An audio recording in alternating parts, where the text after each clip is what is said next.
Saudara, kita perkatakan firman dalam Mazmur 91, dalam lindungan Allah. Orang yang duduk dalam lindungan yang maha tinggi dan bermalam dalam naungan yang maha kuasa akan berkata kepada Tuhan, tempat perlindunganku dan kubu pertahananku, Allahku yang kupercayai. Sungguh, Dialah yang akan melepaskan engkau dari jerat penangkap burung, dari penyakit sampar yang busuk. Dengan kepaknya ia akan menudungi engkau, di bawah sayapnya engkau akan berlindung. Kesetiaannya ialah perisai dan pagar tembok.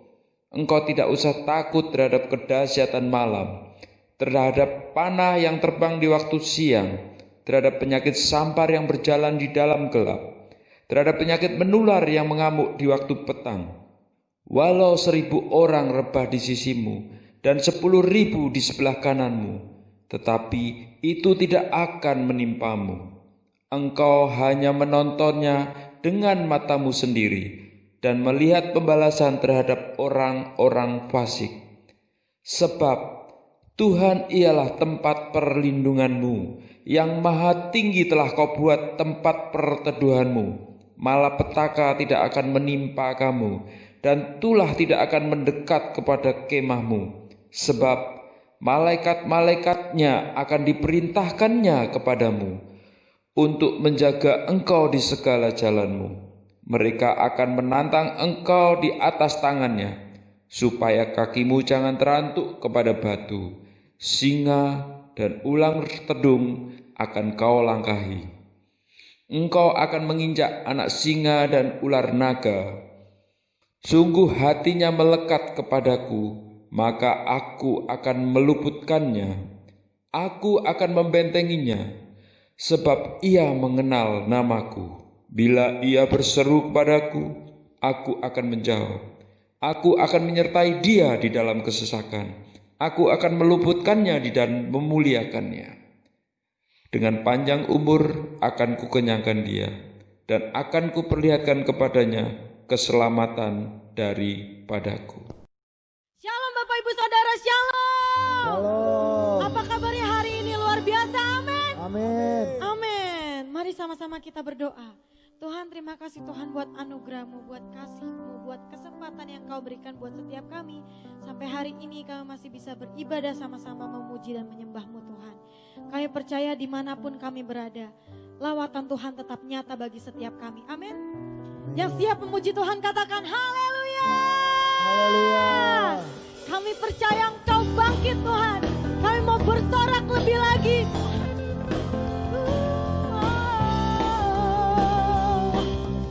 Yes, nyanyikan lagu ini Bapak Ibu Saudara. Gerakkanlah kekuatan-Mu ya Allah, tunjukkanlah Kuasa-Mu ya Tuhan. serahkan musuh-Mu, selamatkanlah umat-Mu. Allah dahsyat di tempat kudusnya. Kita ulangi sekali lagi dari awal Bapak Ibu Saudara. Gerakkanlah kekuatan-Mu ya Allah, tunjukkanlah Kuasa-Mu ya Tuhan. serahkan musuh-Mu, selamatkanlah umat-Mu. Yesus dahsyat Di tempat kudusnya. Katakan Allah bangkit, Allah bangkit, bersoraklah. Hei, Allah bangkit, bernyanyilah. Musuh dikalahkan, kami dibebaskan Tuhan, bebaskan. Allah dahsyat di tempat kudusnya. Yang percaya Yesus dahsyat katakan yes. Katakan gerakkanlah. Gerakkanlah kekuatan-Mu ya Allah, tunjukkanlah kuasa-Mu. Oh ya,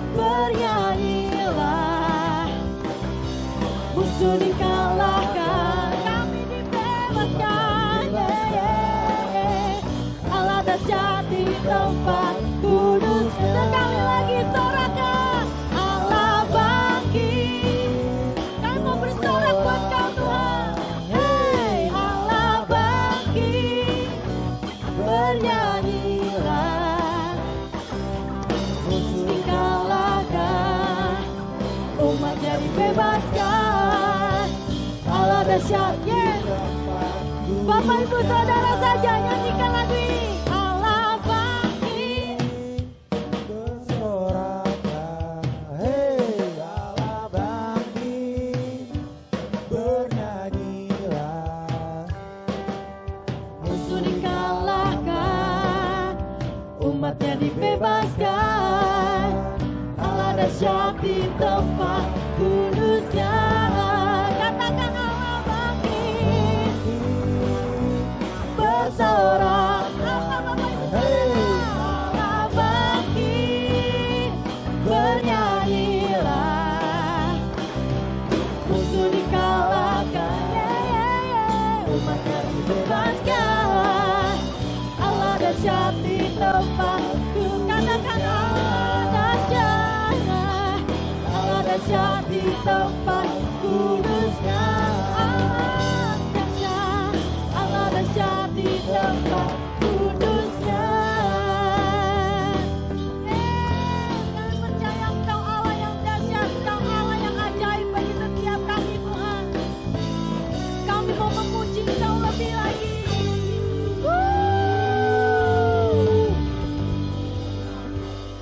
Kita percaya Tuhan kita adalah Tuhan yang bangkit, Tuhan yang hidup. Amin.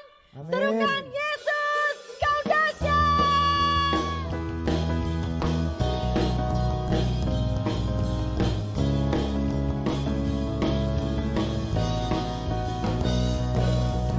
Bangkit, serukan nama Yesus. Kita mau maju nyatakan kuasanya.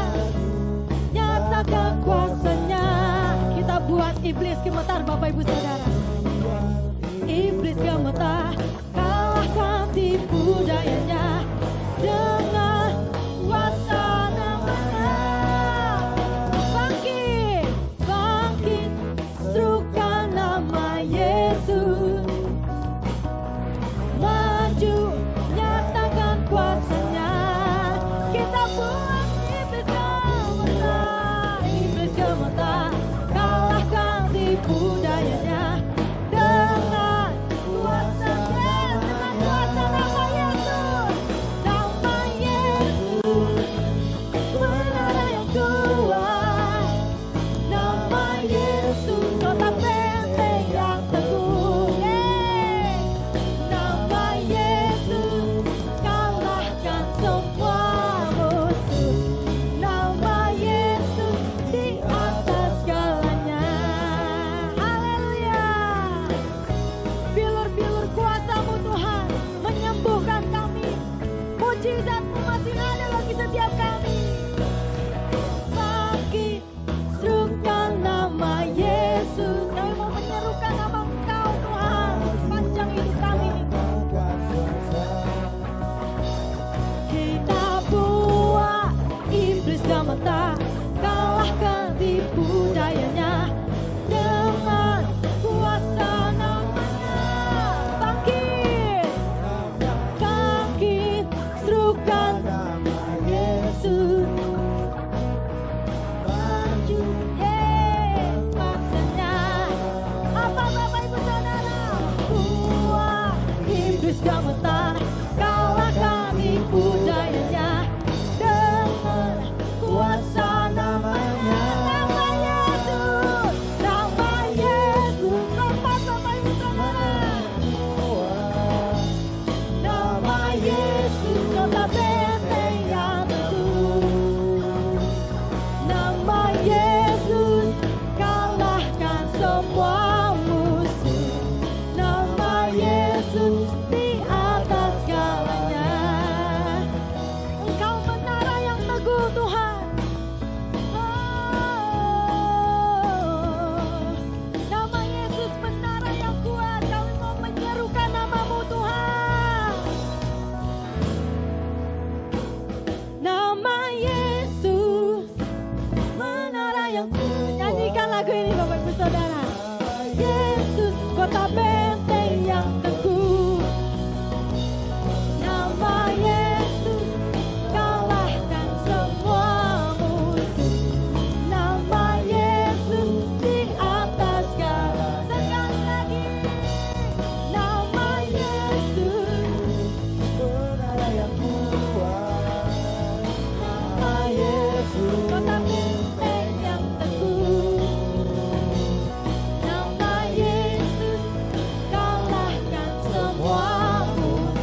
Kita percaya Tuhan yang kita sembah adalah Tuhan yang mengerti.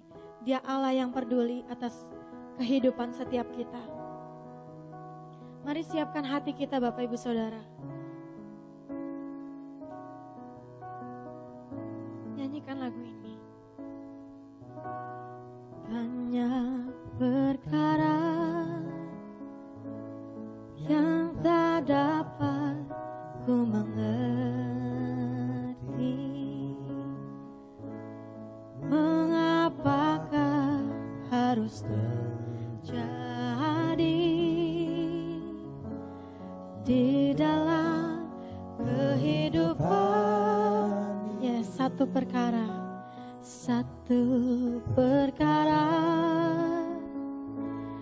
yang ku simpan dalam hati. Yes, sesuatu kan terjadi tanpa Allah peduli. Katakan Allah mengerti. Allah mengerti, Allah peduli segala persoalan yang kita hadapi. Yes, Engkau tak pernah biarkan kami sendirian Tuhan.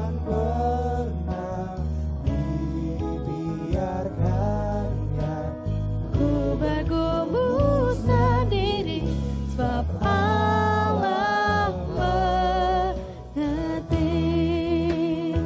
Percaya Bapak Ibu Saudara, Dia Allah yang mengerti atas hidup setiap kita. Banyak perkara yang tak dapat kami mengerti.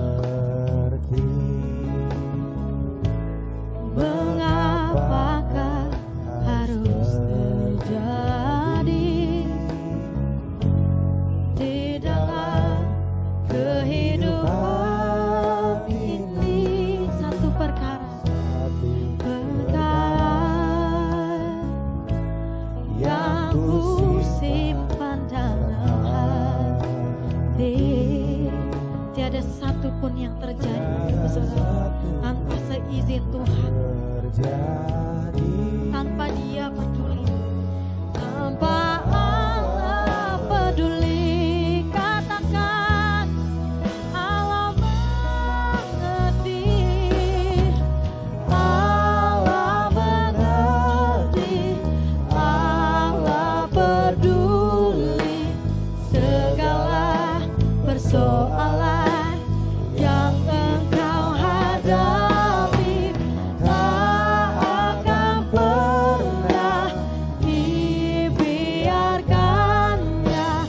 Ku bergumul sendiri sebab Allah mengerti. Katakan lagi, Allah mengerti. Engkau mengerti, Engkau peduli semua persoalan yang abang alami pun, yang kita alami. Tak akan pernah, kau tak pernah tinggalkan kami sendiri sebab Allah mengerti. Mari kita naikkan sembah kita Bapak Ibu Saudara. Naikkan rasa syukur kita. Percaya Dia Allah yang peduli atas setiap persoalan yang kau alami, setiap pergumulan, setiap masalah yang kau hadapi saat-saat ini. Percaya tidak pernah Dia tinggalkan kamu sendiri Bapak Ibu Saudara.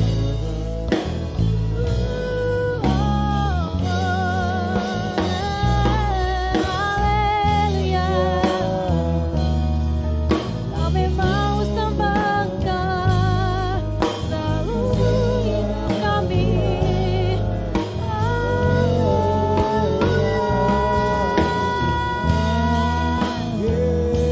Kau satu-satunya dalam hidup kami.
Mari nyanyikan lagu ini Bapak Ibu Saudara. Kau telah memilihku sebelum dunia dibentuk. Betapa aku bersyukur padamu ya Tuhan Allahku. Kau telah memanggilku sebagai alat kerajaanmu. Betapa aku bersyukur padamu atas perbuatanmu. Jadikan bait suci-Mu yang kudus dan yang tiada bercela. Jadikan aku mesbah doa-Mu bagi keselamatan bangsaku. Kita ulangi dari awal lagu ini Bapak Ibu Saudara. Yes, Kau telah memilih kami. Kau telah memilihku Sebelum Yeah. dunia dibentuk, Betapa kami bersyukur padamu Tuhan.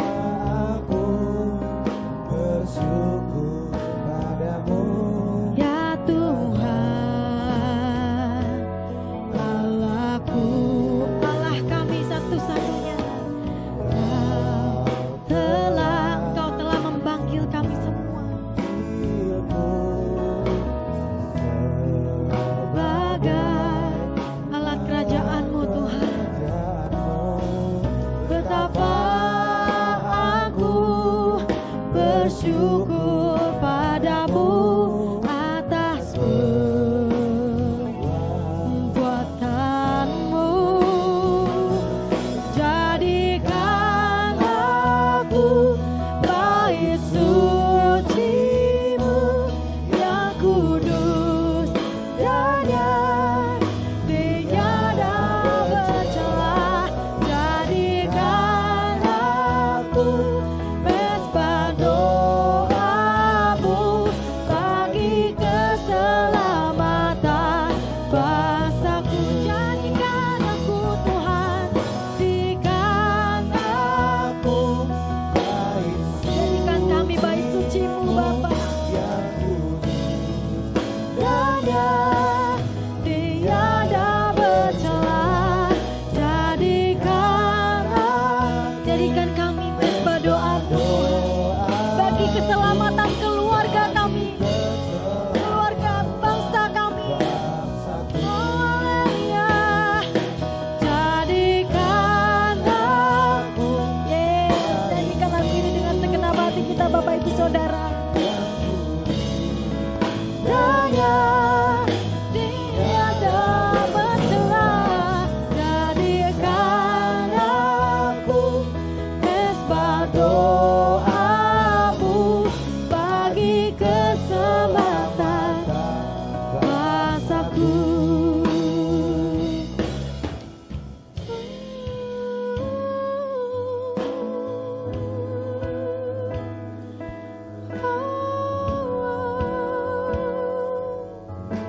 Imani lagu ini Bapak Ibu Saudara.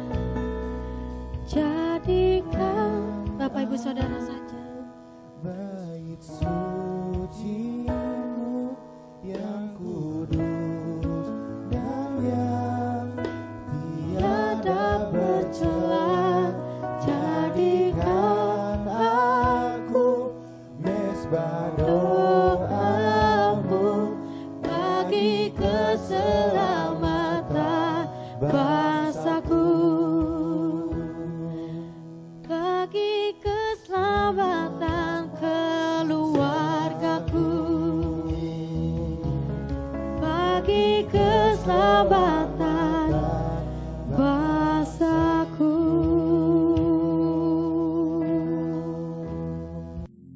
Shalom semuanya. Waktu berjalan begitu cepat, dengan tidak terasa tanggal 4 September tahun 2020, keluarga besar GBI Jalan Jenderal Gatot Subroto berumur 32 tahun. Dimulai dengan satu gereja di Gedung Karsa Pemuda Senayan, Jakarta, yang berjumlah sekitar 400 orang. Sekarang berkembang menjadi 1.200 gereja di dalam dan di luar negeri. Dengan jumlah jemaat lebih dari 300.000 orang, dengan sekitar 9.500 school. DNA gereja kita adalah restorasi Pondok Daud. Saya ingat ada 2 hamba Tuhan yang menubuatkan saya menjadi alat Tuhan untuk merestorasi Pondok Daud, yaitu Pendeta Scheng dari Belanda dan Om Damaris yang merupakan penginjil sepenuh waktu pertama di Indonesia. Mereka saat ini sudah bersama dengan Bapa di sorga. Kisah Para Rasul 15 ayat 15-18 berkata bahwa Tuhan Yesus akan datang kembali dan merestorasi Pondok Daud yang telah roboh. Ini tidak berarti bahwa restorasi Pondok Daud baru terjadi pada waktu Tuhan Yesus datang kembali. Tetapi restorasi Pondok Daud ini sedang terjadi pada hari-hari ini dan akan selesai secara sempurna pada saat Tuhan Yesus datang kembali. Untuk apa Tuhan Yesus merestorasi Pondok Daud? Supaya semua orang lain mencari Tuhan dan segala bangsa yang disebut milik Tuhan mencari Tuhan. Ini berarti tujuan Tuhan Yesus merestorasi Pondok Daud supaya terjadi penuaian jiwa besar-besaran. Apa yang dimaksudkan dengan restorasi Pondok Daud? Dalam 25 tahun yang pertama, sejak tahun 1988, pengertiannya adalah doa, pujian, penyembahan bersama-sama dalam unity siang dan malam.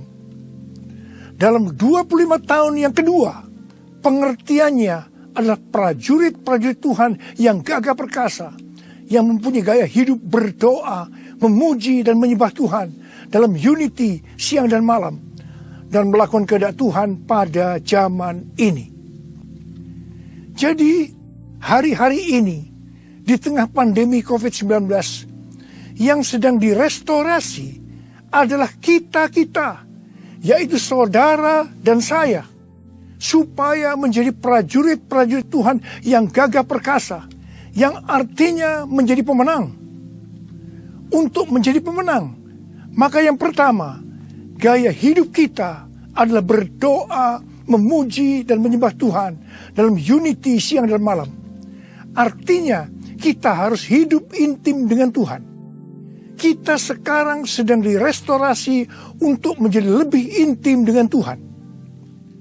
Untuk menjadi pemenang, maka yang kedua, kita harus melakukan kehendak Tuhan pada zaman now. Dan kita sekarang sedang direstorasi untuk bisa melakukan kehendak Tuhan pada zaman now. Sesuai dengan pesan Tuhan Yesus kepada 7 sidang jemaat dalam kitab Wahyu pasal 2 dan pasal 3, yang berarti ini juga pesan buat kita semua, bahwa hanya pemenang yang masuk sorga. Pada waktu Tuhan Yesus merestorasi saya di tengah-tengah pandemi COVID-19 ini, untuk menjadi lebih intim dengan Tuhan, untuk lebih mengerti kehendak Tuhan pada zaman now, itu sangat menyakitkan. Saya diproses, saya dibersihkan, saya dimurnikan, saya harus diam di rumah, berdiam diri sampai dengan hari ini. Tuhan berbicara kepada saya melalui Yesaya 26 ayat 20 dan 21 yang berkata, "Mari bangsaku, masuklah ke dalam kamarmu, tutuplah pintumu sesudah engkau masuk, bersembunyilah barang sesaat lamanya, sampai amarah itu berlalu.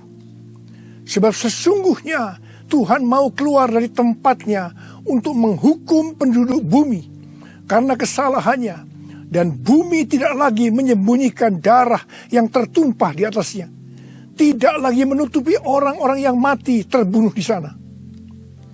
Sampai hari ini, terus terang saya masih merasakan amarah Tuhan belum berlalu. Saya tidak tahu sampai berapa lama kita disuruh bersembunyi barang sesaat lamanya. Pasti ada maksud Tuhan menyuruh kita bersembunyi barang sesaat lamanya. Kalau kita melihat tokoh-tokoh dalam Alkitab, mereka harus bersembunyi atau disembunyikan Tuhan barang sesaat lamanya sebelum melakukan pekerjaan besar. Seperti Nuh dan keluarga. Disuruh bersembunyi oleh Tuhan dalam bahtera selama 1 tahun. Sampai akhirnya Nuh bangkit menjadi bapa atas semua bangsa. Yakub disuruh bersembunyi oleh Tuhan di rumah Laban pamannya ketika harus lari dari Esau.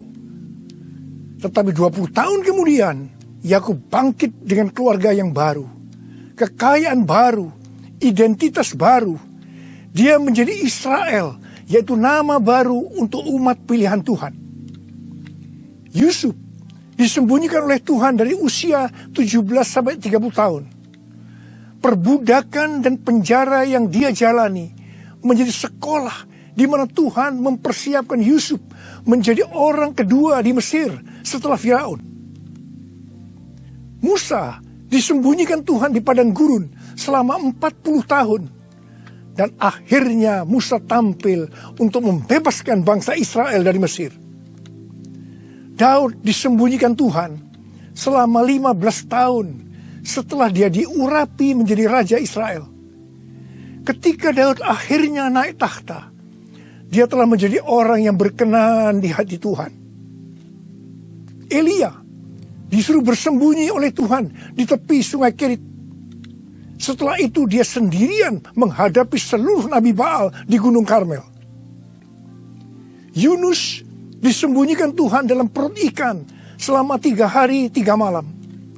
Setelah itu dia ke Niniwe berkhotbah dalam kebangunan rohani terbesar dalam sejarah.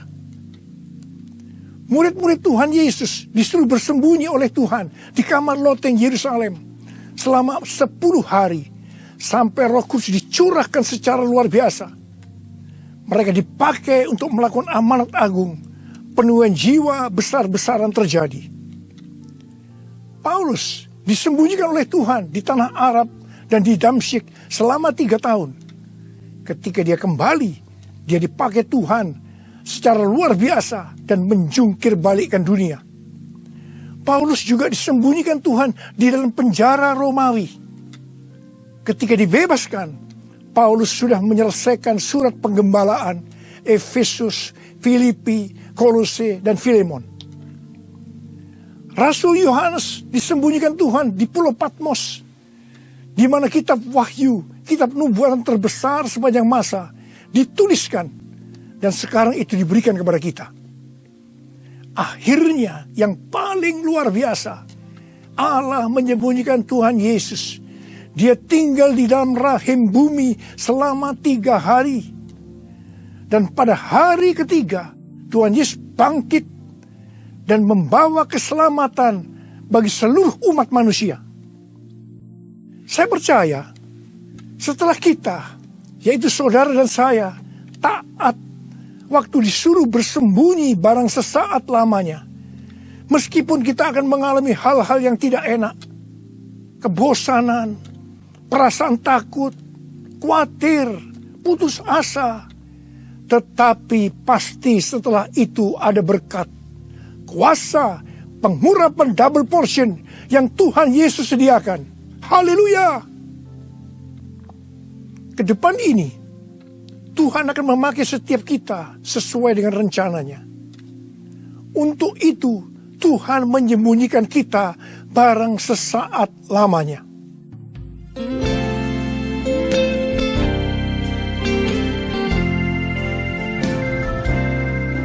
Tuhanku, ya Allahku, Engkau perlindunganku. Hanya kepadamu ku bersujud. Tuhanku, ya Allahku, Engkau perlindunganku. Hanya kepadamu ku bertelut. Aku memuji Engkau Yesus, menyembah kepadamu. Tuhanku, ya Allahku, Engkau batu karangku, hanya kepadamu ku bersujud.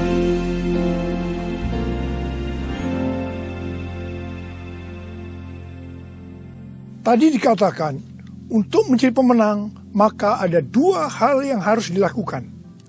Yang pertama, gaya hidup kita harus berdoa, memuji, dan menyembah Tuhan dalam unity siang dan malam. Artinya hidup intim dengan Tuhan. Yang kedua, melakukan kehendak Tuhan pada zaman now. Para ahli teologi sedang mengamati bahwa ada 3 gerakan besar yang sedang terjadi dalam menyelesaikan amanat agung Tuhan Yesus. Gerakan pertama melalui gereja rumah. Kul termasuk di sini. Yang kedua, melalui kesembuhan massal. Gerakan ketiga, penginjilan melalui doa. Penginjilan melalui doa ini adalah restorasi Pondok Daud. Ketiga hal ini sedang kita lakukan hari-hari ini. Pada tanggal 17 Agustus 2020, yaitu pada perayaan ulang tahun Indonesia yang ke-75, kita disuruh oleh Tuhan untuk mengadakan Zoom meeting dengan tema Trumpet Call for All Nations, yang diikuti oleh banyak bangsa-bangsa.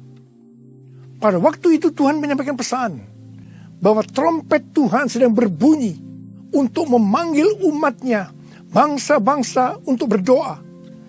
Melalui Yeremia 33 ayat 3, Tuhan berkata, "Berserulah kepadaku, maka aku akan menjawab engkau, dan akan memberitahukan kepadamu hal-hal yang besar dan hal yang tidak terpahami, yakni hal-hal yang tidak kau ketahui." Ada 3 topik doa yang Tuhan mau kita lakukan hari-hari ini. Yang pertama, berdoa untuk negara kita, Indonesia. Yang kedua, berdoa untuk pertobatan. Dan yang ketiga, berdoa untuk penuaian jiwa besar-besaran. Kita harus berdoa untuk negara kita, Indonesia. Sesuai dengan Yeremia 29 ayat 7, kita harus berdoa untuk kesejahteraan negara kita. Karena kalau negara Indonesia sejahtera, maka kita juga akan mengalami sejahtera. Sesuai dengan Yesaya 48 ayat 18, bahwa kesejahteraan akan terjadi kalau kita memperhatikan perintah-perintah Tuhan. Karena itu, marilah kita berdoa bahwa negara Indonesia akan memperhatikan perintah-perintah Tuhan. Sesuai dengan yang terdapat dalam 2 Tawarikh 7 ayat 13 dan 14 yang berkata, kalau kita melihat Tuhan menutup langit sehingga tidak ada hujan, kalau kita melihat Tuhan menyuruh belalang memakan habis hasil bumi, ini berbicara tentang resesi ekonomi. Kalau kita melihat Tuhan melepaskan penyakit sampar di antara umatnya, ini berbicara tentang COVID-19. Maka Tuhan meminta kepada kita untuk merendahkan diri, berdoa, mencari wajah Tuhan, dan berbalik dari jalan-jalan yang jahat. Kalau kita melakukan ini, maka Tuhan akan mendengar dari surga. Tuhan akan mengampuni dosa-dosa kita. Dan Tuhan akan memulihkan negeri kita, Indonesia, dari pandemi COVID-19 dan resesi ekonomi. Kita juga harus berdoa untuk penuaian jiwa besar-besaran. Sebelum terjadi penuaian jiwa besar-besaran, selalu didahului dengan kebangkitan doa. Sebelum Roh Kudus dicurahkan di kamar loteng Yerusalem 2000 tahun yang lalu, yang disebutkan sebagai Pentakosta pertama, maka murid-murid Tuhan Yesus semua bertekun dengan sehati dalam doa bersama-sama, yang artinya mereka berdoa, memuji dan menyembah Tuhan dalam unity siang dan malam. Ini adalah prinsip restorasi Pondok Daud. Hal ini juga terus dilakukan setelah Roh Kudus dicurahkan. penuaian jiwa besar-besaran terjadi. Amin. Demikian pula pada waktu Roh Kudus dicurahkan di Azusa Street yang disebutkan sebagai Pentakosta kedua. William Seymour yang memimpin doa. Semua bertekun dengan sehati dalam doa bersama-sama. Dan penuaian jiwa besar-besaran juga terjadi. Tahun 2013, Tuhan berbicara kepada saya bahwa pencurahan Roh Kudus yang terjadi di zaman now disebutkan sebagai Pentakosta yang ketiga. Sejak saat itu, saya terus berdoa untuk kebangkitan doa di Indonesia. Karena pencurahan yang dahsyat dari Roh Kudus di era Pentakosta ketiga akan terjadi setelah terjadinya kebangkitan doa. Tahun 2020, ketika terjadi pandemi COVID-19, yang luar biasa, terjadi juga kebangkitan doa antar denominasi di Indonesia. Menurut bilangan Research Center, 83,8% gereja-gereja di Indonesia ikut dalam kegerakan doa ini. Haleluya! Selain itu, pada tanggal 8 Juli sampai dengan 17 Agustus 2020, ada acara doa pujian penyembahan 24 jam sehari, 7 hari seminggu, selama 40 hari. Dan dilakukan pergantian tugas setiap 2 jam. Acara ini diikuti oleh gereja-gereja antar denominasi di seluruh Indonesia. Dan ini belum pernah terjadi sebelumnya. Bagi saya, semua ini merupakan tanda bahwa pencurahan Roh Kudus yang dahsyat dari Pentakosta ketiga akan terjadi. Kalau kita melihat Pentakosta pertama, demikian juga dengan Pentakosta kedua, itu selalu dimulai dengan doa, pujian, dan penyembahan siang dan malam, yang berarti ini adalah penggenapan restorasi Pondok Daud. Hal ini juga terjadi pada Pentakosta ketiga. Kita mungkin tidak sadar bahwa selama 32 tahun Tuhan memberikan DNA restorasi Pondok Daud kepada kita. Yang ternyata restorasi Pondok Daud itu untuk mempersiapkan Pentakosta yang ketiga. Kita harus berdoa agar kebangkitan doa, pujian, dan penyembahan terus berlanjut. Kuasa-Nya dicurahkan, berkat-Nya dilimpahkan, penuaian besar sungguh terjadi. Segala bangsa akan datang menyembah Yesus Tuhan, kemuliaan Tuhan telah turun. Kuasa-Nya dicurahkan, berkat-Nya dilimpahkan, penuaian besar sungguh terjadi. Segala bangsa akan datang menyembah Yesus Tuhan, kemuliaan Tuhan telah turun. Kemuliaan Tuhan telah turun. Tuhan berkata mengenai Daud, bahwa Daud adalah orang yang berkenan di hati Tuhan, dan yang melakukan kehendak Tuhan. Jadi Tuhan berkenan kepada Daud, karena Daud melakukan kehendak Tuhan. Kehendak Tuhan yang mana? Alkitab berkata, bahwa Daud melakukan kehendak Tuhan pada zamannya. Kalau kita merindukan hidup kita berkenan di hati Tuhan, maka kita harus melakukan kehendak Tuhan pada zaman now. Apa kehendak Tuhan pada zaman now? Yang pertama, pada waktu Tuhan Yesus ditanya oleh murid-muridnya tentang tanda kedatangannya dan tanda kesudahan dunia, salah satunya Tuhan Yesus menjawab dari Matius 24 ayat 14 yang berkata, dan Injil kerajaan ini akan diberitakan di seluruh dunia menjadi kesaksian bagi semua bangsa. Sesudah itu barulah tiba kesudahannya. Tuhan Yesus akan datang kembali setelah Injil kerajaan diberitakan ke seluruh dunia menjadi kesaksian bagi semua bangsa. Tuhan Yesus pasti datang kembali. Yang percaya katakan amin. Karena itu Tuhan Yesus memberikan amanat agung kepada murid-muridnya dengan berkata di dalam Matius 28 ayat 19 dan 20. Karena itu pergilah, jadikan semua bangsa muridku, dan baptislah mereka dalam nama Bapa dan Anak dan Roh Kudus, dan ajarlah mereka melakukan segala sesuatu yang telah kuperintahkan kepadamu. Dan ketahuilah, aku menyertai kamu senantiasa sampai kepada akhir zaman. Tuhan Yesus memberikan tugas kepada kita untuk menyelesaikan amanat agung dengan kuasa dari Roh Kudus. Ini kehendak Tuhan pada zaman now. Yang kedua, kehendak Tuhan pada zaman now adalah sebagai berikut. Dari tanggal 19 September tahun 2020 sampai dengan 7 September 2021, menurut kalender Ibrani, kita memasuki tahun 5781 yang disebutkan dengan P Alef.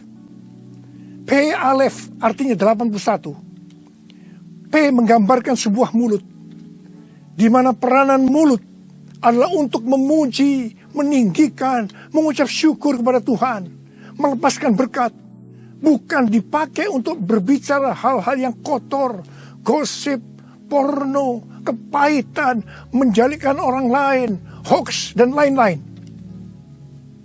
Alef adalah angka 1. Suatu permulaan yang baru. Yohanes 1 ayat 1 berkata, pada mulanya adalah firman. Firman itu bersama-sama dengan Allah. Dan firman itu adalah Allah. Jadi memasuki tahun P Alef, mari kita berjanji kepada Tuhan untuk menggunakan mulut ini hanya untuk berbicara tentang firman Tuhan. Ini adalah kehendak Tuhan pada zaman now, yaitu menggunakan mulut ini hanya berbicara tentang firman Tuhan. Saudara yang mau melakukan katakan amin. Mari kita yang mau melakukan ini, kita ikrarkan janji kita ini dengan menyanyikan lagu ini.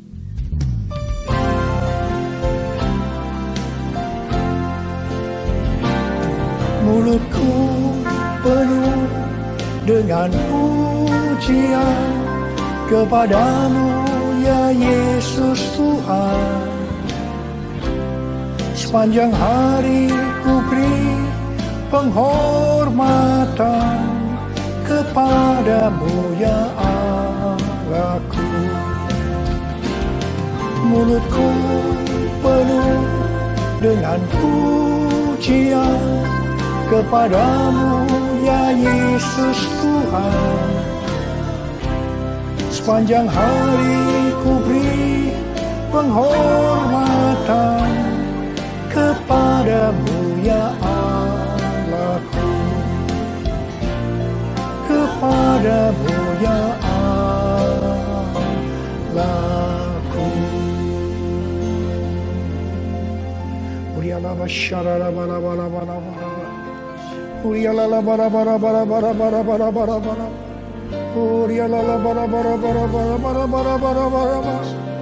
Oh Yesus, saya mau berdoa buat saudara. Ada berapa banyak di antara saudara yang saat ini sedang disuruh oleh Tuhan bersembunyi barang sesaat lamanya. Mungkin saudara mengalami ketakutan, kebosanan, mungkin kecewa, mungkin ada yang putus asa. Tapi ketahuilah, Tuhan menyuruh kita, menyuruh saudara bersembunyi barang sesaat lamanya untuk merestorasi saudara, untuk menjadi prajurit-prajurit Tuhan yang gagah perkasa, untuk menjadi pemenang, dan hanya pemenang yang masuk surga.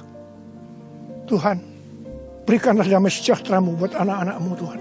Kasihani mereka ya Tuhan, kasihani. Sudah lama Tuhan mereka sedang menunggu-nunggu ini. Terima damai sejahtera Tuhan, terima kesembuhan, terima mujizat Tuhan. Oh ralabashikara. Tuhan terima kasih. Ya Tuhan terima kasih. Tuhan terima kasih. Tuhan terima kasih. Terima kasih Tuhan. Terima kasih. Dalam nama Yesus. Amin. Mari kita akan masuk ke dalam perjamuan kudus. Kita akan mengingat ayat ini. Sebab setiap kali kamu makan roti ini dan minum cawan ini, kamu memberitakan kematian Tuhan sampai Ia datang. Perjamuan kudus adalah perjamuan Tuhan Yesus sendiri.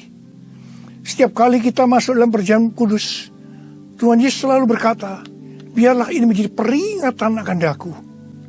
Karena itu mari, arahkan hati saudara kepada kebaikan Tuhan. Kita akan mengingat kebaikan Tuhan. Mari tundukkan kepala. Tuhan, siapakah kami sebelum kami mengenal Engkau? Kami semua orang berdosa. Upah dosa adalah maut. Mati kekal selama-lamanya. Tempatnya di neraka. Tuhan, Engkau datang ke dalam dunia ini untuk menyelamatkan kami semua ya Tuhan. Kau angkat kami sebagai anak-anak-Mu. Engkau berkati kami, Engkau tuntun kami, Engkau bela kami, Engkau tegur kalau kami salah. Engkau sembuhkan kami, Engkau jagai kami ya Tuhan. Dalam masa pandemi ini Tuhan. Itu Engkau ya Tuhan. Itu Engkau ya Aba. Tuhan akan memberkati saudara melalui perjamuan kudus. Tapi Tuhan mau kita makan dan minum dengan cara yang benar. Karena itu masing-masing berdoa. Introspeksi. Lihat keadaan dirimu masing-masing. Jangan menyimpan dosa. Kalau ada dosa yang Tuhan ingatkan saat ini, langsung minta ampun. Ampuni saya Tuhan. Ampuni saya Tuhan. Ampuni kami Tuhan. Ampuni. Minta ampun. Minta ampun. Tuhan, anak-anak-Mu sedang meminta ampun kepadamu. Kasihani mereka Tuhan. Ampuni mereka Tuhan. Ampuni. Ya Bapa, ya Bapa. Ya Bapa, ya Bapa. Bapa, terima kasih.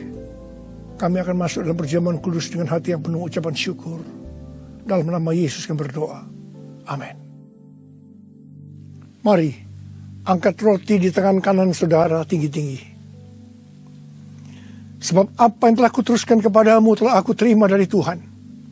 Yaitu bahwa Tuhan Yesus pada malam waktu Ia diserahkan mengambil roti. Dan sesudah itu yang mengucap syukur atasnya. Ia memecah-mecahkannya dan berkata, inilah tubuhku yang diserahkan bagi kamu. Perbuatlah ini menjadi peringatan akan aku. Sudah dikasih Tuhan. Bukankah roti yang kita pecah-pecahkan ini adalah persekutuan kita dengan tubuh Kristus? Mari kita makan dalam nama Yesus.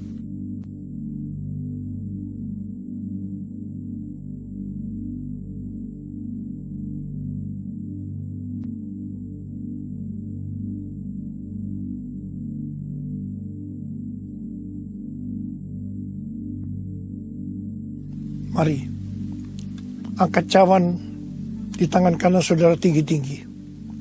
Demikian juga ia mengambil cawan sesudah makan lalu berkata, cawan ini adalah perjanjian baru yang dimeteraikan oleh darahku. Perbuatlah ini setiap kali kamu meminumnya, jadi peringatan akan aku. Sudah dikasih Tuhan. Bukankah cawan pengucapan syukur yang atasnya kita ucapkan syukur adalah persekutuan kita dengan darah Yesus? Mari kita minum dalam nama Yesus.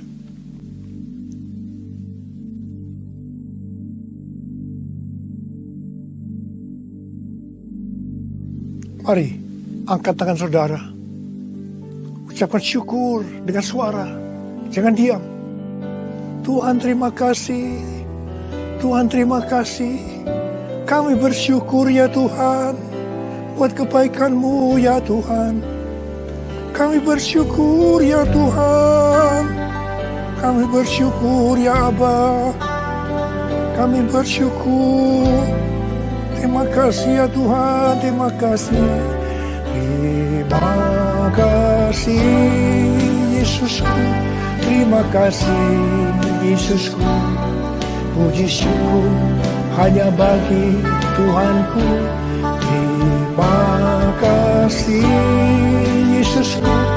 Terima kasih Yesusku. Puji syukur hanya bagi Tuhanku.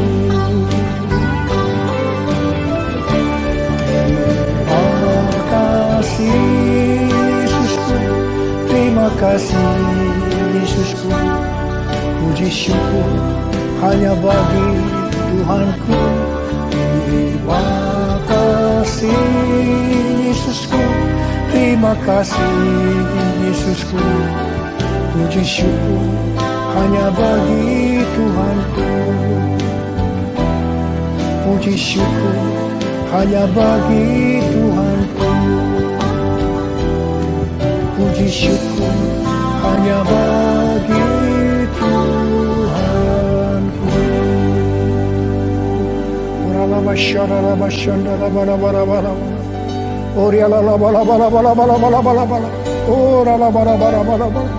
Oh Jesus, Jesus, Jesus, Jesus, Jesus, Tuhan Yesus, Tuhan Yesus, Tuhan Yesus. Angkat tangan saudara, terimalah berkat Tuhan. Kasih karunia yang berlimpah-limpah daripada Allah Bapa di dalam anak yang tunggal Yesus Kristus. Persekutuan yang manis dengan Roh Kudus menyertai saudara sekalian mulai hari ini sampai Tuhan Yesus datang menjemput kita di awan-awan dan bahkan sampai selama-lamanya. Yang percaya bersama-sama katakan amin.